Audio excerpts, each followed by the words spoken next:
Ce tutoriel s'adresse aux faux débutants des simulations de vol telles que X-Plane ou Flight Simulator pour les principales, mais aussi à celles et ceux qui ont envie d'essayer.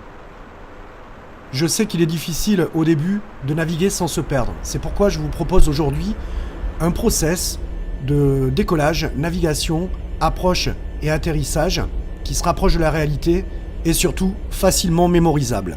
Pour ce tuto, nous nous trouvons dans le cockpit virtuel d'un Boeing 737-800. Maintenant, pour illustrer la méthode à suivre, nous allons décoller de l'aéroport Paris-Orly, effectuer une courte navigation, une approche et atterrir sur ce même aéroport. Je renseigne en premier la fréquence NAV 1, 111.75 pour Paris-Orly, la fréquence NAV 2, 111.2, ensuite NDB 349. Pour ce qu'on fait aujourd'hui, nous n'avons pas du tout besoin de renseigner les fréquences radio ou vocales, on ne s'en servira pas. Ce qui est maintenant important, c'est le réglage du FMS, le système de gestion de vol. Vous pouvez intégrer plusieurs points de cheminement ou l'aéroport lui-même. Ici, on choisit donc ASTIK, un point de cheminement à quelques dizaines de milles nautiques de l'aéroport de Paris-Orly, qui nous permet de nous éloigner de l'aéroport et ensuite d'y revenir. Une fois que vous avez réglé les options d'affichage des instruments situés sur le panneau principal, vous basculez sur le bandeau de réglage de l'AP, l'autopilote, pour régler le cap de piste d'atterrissage, 255 degrés pour la piste 26 de Orly. Vous réglez aussi le cap de votre autopilote que vous activerez une fois décollé. Ceci fait, on abaisse les volets de sustentation, ou les flaperons, et on procède au démarrage sur frein de façon classique. Comme je le disais précédemment, on s'affranchit de l'autorisation de décollage donnée par radio. Ce n'est pas l'objet du tuto. On ne pratique pas du tout la procédure radio maintenant.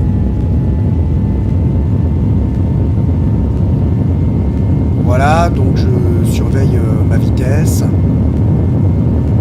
J'attends la portance. Et voilà, on décolle. Donc très vite, ce que je fais, c'est que je relève les trains d'atterrissage. Ça ne sert à rien d'avoir une traînée supplémentaire, surtout au décollage.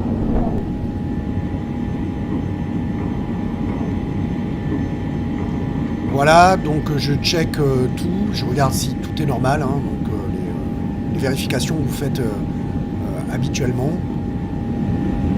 Je n'oublierai pas de remonter mes volets pour ne pas les arracher.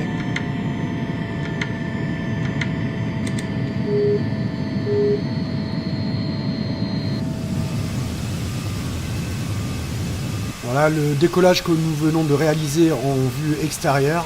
Bon, en simulation normale, j'utilise pas la vue extérieure dans un souci d'immersion. Mais bon, là c'est pour l'exemple.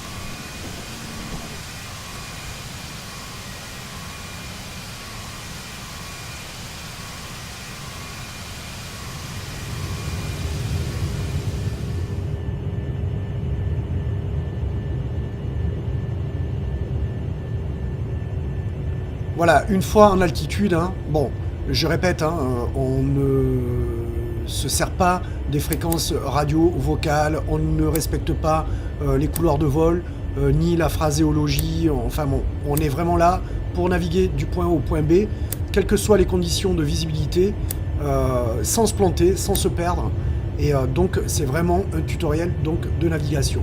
Là, vous dirigez votre avion, vous commandez votre avion à partir du pilote automatique, qui n'est pas si automatique que ça, puisque au lieu d'actionner vos commandes, vous tournez vos switches et c'est vos caps qui dirigent en fait votre avion et pas vous directement en fait depuis les yoks, les manches à balai on va dire. Maintenant qu'on approche du waypoint, du fix point ou point de cheminement, on peut prendre notre virage donc à 45 degrés. Donc on fait tranche de 45 degrés par tranche de 45 degrés et on va tourner autour du point pour revenir s'aligner en direction de l'aéroport de Paris-Orly.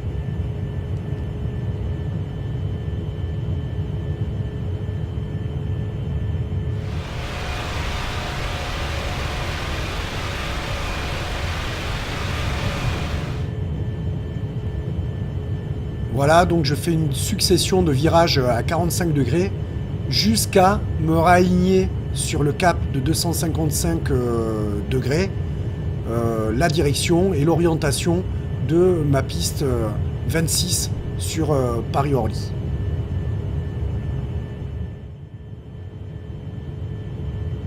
Et voilà, on aperçoit maintenant le VOR, parce qu'on est en acquisition du VOR.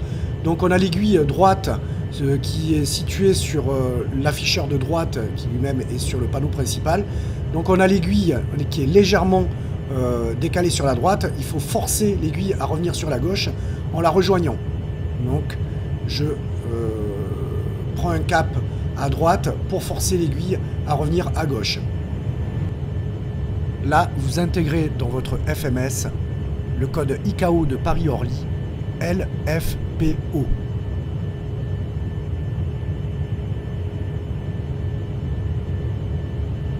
Voilà, je surveille ma vitesse.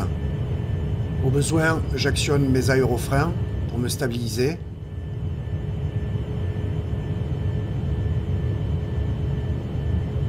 Et là, ce qui est intéressant avec le pilote automatique, c'est que je règle directement mon cap depuis le bandeau et je n'ai pas besoin d'actionner mes yocks. Ce qui fait que en cas de vent important, de vent en cisaillement, je peux garder la stabilité entière de mon avion parce que c'est micro-géré par l'électronique.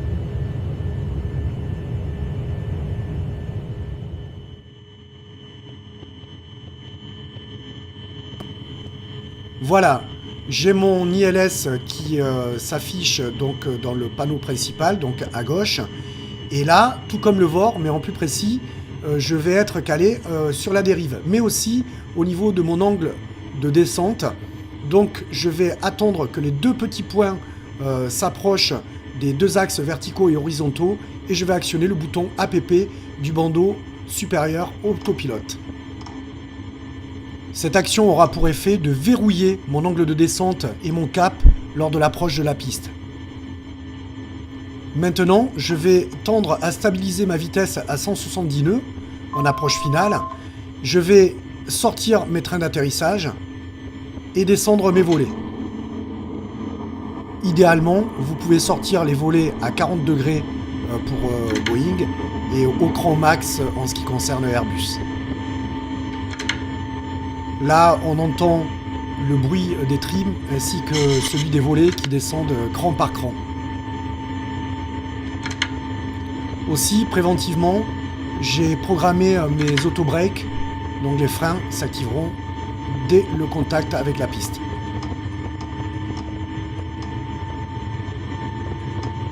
À ce stade, j'ai donc mes compensateurs qui modulent la poussée de l'avion et le signal qui m'indique que je suis en approche finale et au contact des balises ILS.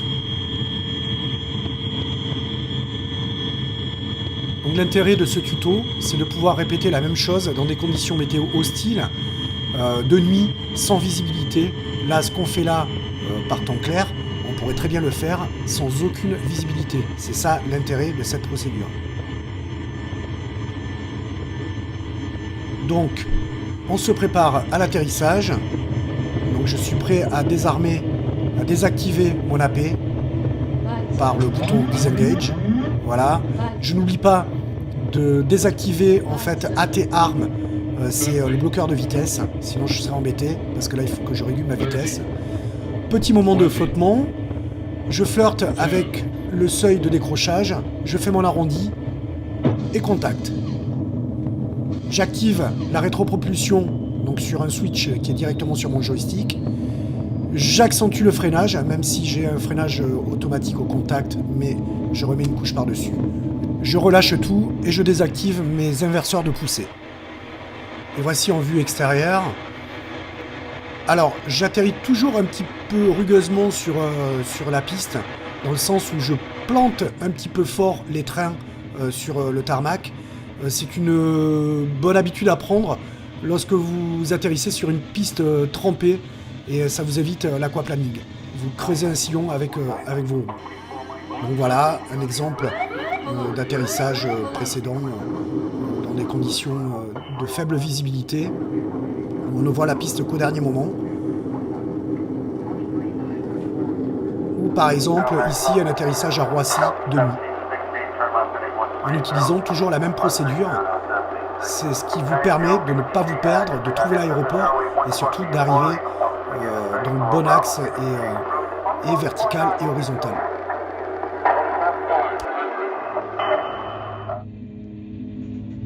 Pour finir, je vous conseille la rédaction de fiches mentionnant les caps, les altitudes, les points de cheminement et tous les paramètres dont vous aurez besoin pendant votre vol.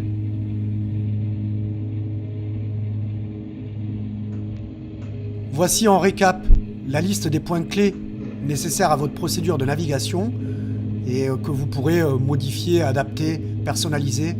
C'est pas forcément en fait une liste très académique, mais en tout cas, elle fonctionne et elle vous permet à coup sûr de pouvoir arriver du point A au point B, quelles que soient les conditions.